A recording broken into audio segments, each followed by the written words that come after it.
అందరికీ నమస్కారం. మేము ఈరోజు నిజామాబాద్ జిల్లా కలెక్టరేట్కు రావడం జరిగింది. దేని కొరకు అనంటే ఈ యొక్క నిజామాబాద్ జిల్లాలో ఈ యొక్క ప్రైవేట్ స్కూళ్ళ యొక్క దోపిడీ అనేది విపరీతంగా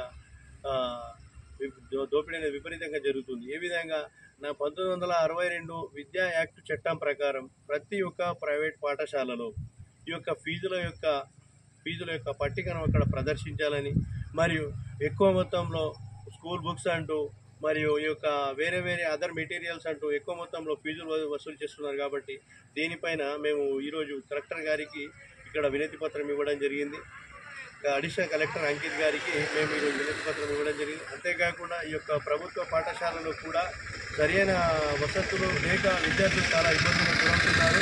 మరియు ఈ యొక్క హాస్టళ్లలో ప్రవాహరీ లేని ప్రదేశాలలో ప్రవాహరీ గోడలు ఏర్పాటు చేయాలని, అంతేకాకుండా శిథిలావస్థలో ఉన్న భవనాలలో కొత్త భవనాలను ఏర్పాటు చేయాలని, మరియు BC, SC, ST, minority residential Kasturba model స్కూళ్ళలో యొక్క సీట్ల సంఖ్యను పెంచాలని, రిజర్వేషన్ శాతాన్ని పెంచాలని, మరియు అంతేకాకుండా మెస్ ఛార్జీలతో పాటు కాస్మెటిక్ ఛార్జీలను పెంచాలని, మరియు ఈ వర్షాకాలం యొక్క సీజనల్ వ్యాధులు ప్రబలుతూ ఉంటాయి. కాబట్టి అందుబాటులో మందులు ఉంచాలని, ఎప్పటికప్పుడు అధికారుల యొక్క పర్యవేక్షణలో ఉండాలని, ఎటువంటి ప్రాణ నష్టం జరగకుండా చూడాలని ఈరోజు కలెక్టర్ గారికి వినతి పత్రం ఇవ్వడం జరిగింది.